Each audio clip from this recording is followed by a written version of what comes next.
Kalau kamu pikir Islam cuma ngatur soal ibadah pribadi, kamu salah besar. Islam juga punya panduan soal negara dan pemerintahan, bahkan sejak zaman Nabi Muhammad SAW. Di video ini, kami dari kelompok 11 akan membahas konsep Islam tentang negara dan pemerintahan. Dalam Islam, negara bukan sekedar lembaga politik, tapi jadi alat untuk menegakkan syariat, keadilan, dan kesejahteraan. Tokoh besar seperti Al-Mawardi menyatakan bahwa negara itu kelanjutan dari misi kenabian. Tujuannya bukan cuma ngatur dunia, tapi juga menjaga agama. Negara yang ideal menurut Al-Mawardi mempunyai 6 pilar, yaitu agama sebagai pondasi moral, pemimpin bijak dan berwibawa, keadilan merata, keamanan menyeluruh, tanah subur dan makmur, serta harapan untuk generasi mendatang. Negara yang memegang 6 pilar ini diyakini bisa menciptakan masyarakat yang sejahtera, adil, dan berkeadaban, karena negara bukan alat kekuasaan, tapi sarana mencapai kemaslahatan bersama. Nah, bagaimana hubungan agama dan negara dalam Islam? Jadi, dalam sejarah Islam ada 3 paradigma utama, yaitu 1. Paradigma integralistik, yaitu agama dan negara menyatu total. Jadi, taat kepada negara sama saja dengan taat kepada agama. 2. Paradigma simbiotik, yaitu keduanya beda tapi saling mendukung. Jadi, negara butuh etika dari agama dan agama juga butuh ruang aman dari negara. 3. Paradigma sekularistik, yaitu agama dan negara dipisah. Jadi, negara tidak boleh campur urusan dengan agama, begitupun sebaliknya. Menurut kalian, Indonesia termasuk dalam paradigma yang mana? Kita simak video wawancara berikut ini. Maaf, sebelumnya Kak boleh tahu nama kakaknya siapa? Tiara. Oh, Tiara.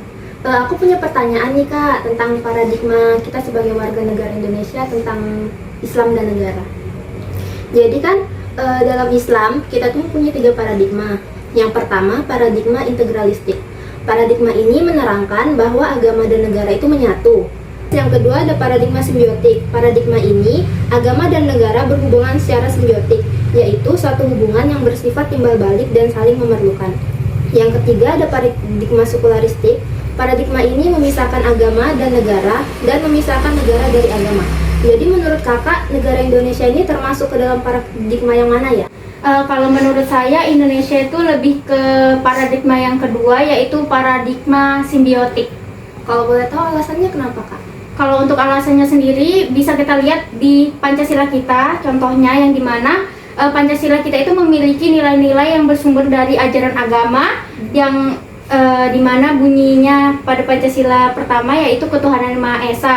Namun tidak menjadikan agama sebagai satu-satunya sumber hukum kita karena masih ada Pancasila yang kedua, ketiga, keempat, dan kelima. Dan selain itu bisa kita lihat juga di kerjasama antar pemerintah dan juga agama, yang dimana pemerintahan Indonesia itu banyak bekerja sama dengan lembaga keagamaan dari berbagai bidang seperti pendidikan, sosial, dan juga budaya. Mungkin itu. Terima kasih kak jawabannya. Iya, sama-sama. Maaf sebelumnya boleh tahu nama kakaknya siapa? Gita. Jadi di sini aku punya satu pertanyaan kak. Jadi di dalam Islam itu kita kan punya 3 paradigma. Jadi menurut Kak Gita, Indonesia ini termasuk ke dalam paradigma yang mana ya? Jadi menurut saya Indonesia itu masuk ke paradigma simbiotik. Kalau boleh tahu alasannya kenapa ya Kak? Karena agama dan negara saling mendukung tapi tidak dicampur jadi satu. Agama membantu memberi arah moral dan nilai-nilai kebaikan bagi bangsa. Tapi tidak dijadikan satu-satunya dasar negara kita. Pendekatan ini cocok untuk Indonesia yang masyarakatnya beragam karena bisa menjaga kerukunan dan tetap memberi ruang bagi nilai-nilai agama dan kehidupan kita sehari-hari. Terima kasih atas jawabannya Kak Gita. Dari wawancara tersebut, dapat disimpulkan bahwa di Indonesia sendiri pendekatan yang kita ambil lebih ke arah simbiotik. Negara kita bukan negara agama, tapi juga bukan negara sekuler. Kita adalah negara Pancasila. Agama punya peran penting sebagai landasan moral, tapi juga tidak jadi alat politik praktis. Lalu, apa sebenarnya fungsi agama dalam kehidupan berbangsa dan bernegara? Agama memiliki banyak peran penting, yaitu moral kompas untuk pemimpin dan rakyat, kontrol sosial supaya masyarakat tidak sembarangan, penyatu bangsa, membentuk solidaritas dan semangat kebersamaan, penyemangat hidup, bahkan bisa jadi solusi buat mereka yang frustasi dan butuh arah. Tapi ingat, agama juga bisa jadi destruktif jika disalahgunakan. Makanya, agama harus dijaga agar tetap jadi pembawa kedamaian dan nilai luhur, bukan alat konflik atau kekuasaan. Di Indonesia, keberagaman agama dan budaya bukan hanya sebuah kekayaan, tapi juga menjadi tantangan. Kita sebagai masyarakat bisa membangun negara yang lebih kuat secara politik, tapi juga lembut secara moral. Itu sebabnya kita membutuhkan hubungan negara dan agama yang saling melengkapi, bukan saling menguasai. Sehingga agama menjadi sumber nilai dan negara menjadi pelindung bagi semua warganya. Jadi, dari semua pembahasan, kita bisa tarik kesimpulan bahwa Islam memiliki pandangan yang sangat luas dalam soal negara dan pemerintahan. Islam bukan hanya mengatur hubungan manusia dengan Tuhan, tapi juga hubungan antar manusia dalam masyarakat, termasuk dalam hubungan sistem pemerintahan.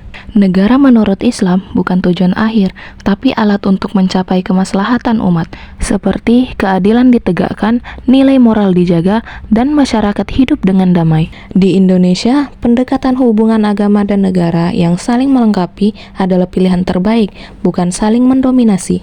Akhirnya, yang paling penting bukan bentuk negara apa yang kita punya, tapi apakah nilai-nilai Islam seperti keadilan, tanggung jawab, toleransi, dan persatuan benar-benar dijalankan dalam kehidupan berbangsa kita. Sebagai generasi muda, mari kita pahami nilai-nilai Islam tentang keadilan dan tanggung jawab dalam bernegara. Agama jangan dijadikan alat politik, tapi pedoman moral. Dan yang terpenting, mari kita jaga hubungan agama dan negara saling menguatkan, bukan saling menjatuhkan. Dengan begitu, kita bisa mewujudkan masyarakat yang damai dan sejahtera.